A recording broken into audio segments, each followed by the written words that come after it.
بلخ کې د پنبې د پروسس فابریکې د خامو موادو له کمښت سره مخ دي. په بلخ کې د پنبې پروسس فابریکو مسؤلین وایي سږ کال د پنبې د حاصلاتو کموالي کارونه ټکني کړي او راتلونکي کال ته هم اندېښمن دي.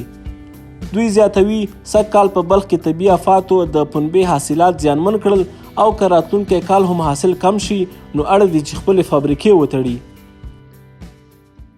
ما امسال شکر الحمدلله پروسس ما جریان داره، تولید ما شروع است. امروزه دیگه تقریبا در حدود 20 نفر 25 نفر تا حدود 50 نفر کار که بیشتر باشه به این فابریکه کار میکنه.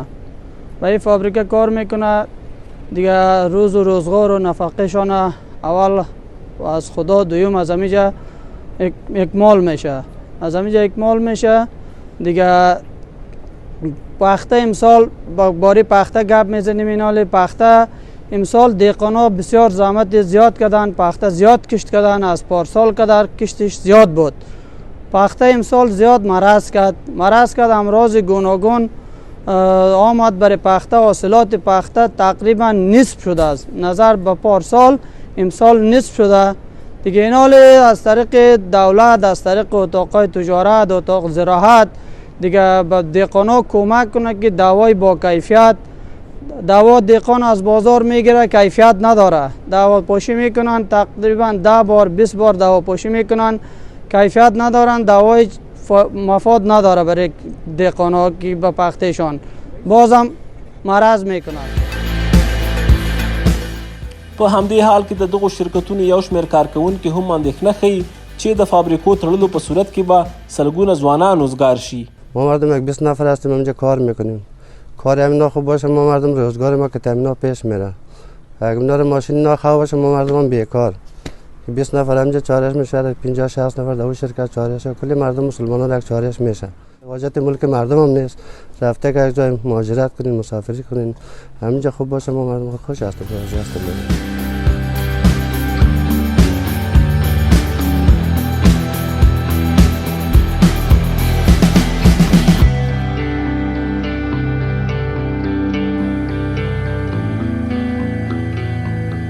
سالهای پیش کار خوب بود، همین سال از ذره کار ذره کم شده.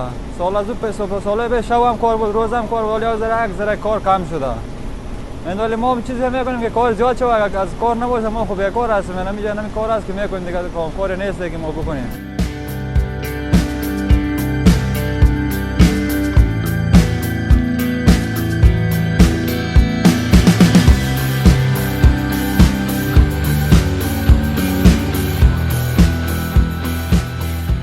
پخته را قیمت می‌خریدیم به خاطر از اینکه مردم همیشه کار و بار میکنه. اینقدر نفر اگر ما ماشین استارت کنیم از کار و بار میمونه. به مخاطر ما در نقص هم مواجه شدیم، کار کردیم. مال از اونجا که می آوردیم کرا قیمت بود، تیل قیمت بود، برای ما قیمت می اومد. ما در نقص هستیم برای فعلا هم. اگر برای ما یک تخم صحیح اصلاح شده به یک کمک شود ما میتونیم که کار ما رو دیگه هم روش رونق بدیم.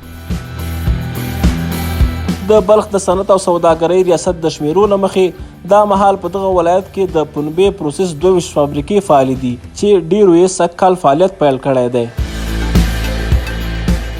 دیگه ما فعلا تولید پخته داریم در فصل سال. دیگه ما در طول 24 ساعت ما تقریبا 220 تن پخته ما میتونیم در ماشینا تولید بکنیم که امسال یک سال بود که حاصلات کم بود و نام خدا شرکت ها هم زیاد شده و امیدوار هستیم که سال آینده به خیر حاصلات خوبتر شود، به خاطر از اینکه خیلی شرکت ها جور شده و خیلی سرمایه‌گذاری شده در بخش فابریکه داریم، فابریکه پخته. دیگه ما بازم خوشبین هستیم به سال آینده که هوا سرد است، برف است، ان شاء الله یک مرضا و آفتایی که در زمین داره ان شاء الله گم بکنه و سال آینده به خیر ما حاصلات خوبتر داشته باشیم. بنابر سال پیر شده در سمت شمال در ولایت بلخ خیلی فابریکات پخته جور شده. اگر روان ادامه داشته باشه فابریکات هم از کار میمونه. خیلی مردمی که در این بخش کار میکنه در هر فابریکه شاید 50 نفر 100 نفر 300 نفر کارگر باشه، دیگه تمامشون بیکار میمونه و تاجران ما شما هم دیگه متضرر میشه. خیلی سرمایه‌گذاری کردن در این بخش. په ورته مهال د بلخ د کرنې ریاست مسؤلین هم مني چې سږ کال په دغه ولایت کې طبیعي افاتو د پنبې کروندې زیانمنې کړې دي.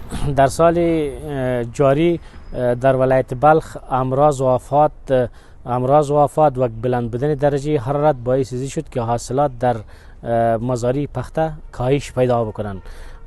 امی سردی فعلا سردی هوا زمستان که بسیار هوا سرد است باعث ازی شده که امراض و آفاتی که در مزاری پخته بوده در سال آینده انشالله ما در مزاری پخته نخواهد داشتیم به خاطر بلند بودن در امی هوای سردی هوا. پژواک خبری اژانس د پیښو ریښتینې هنداره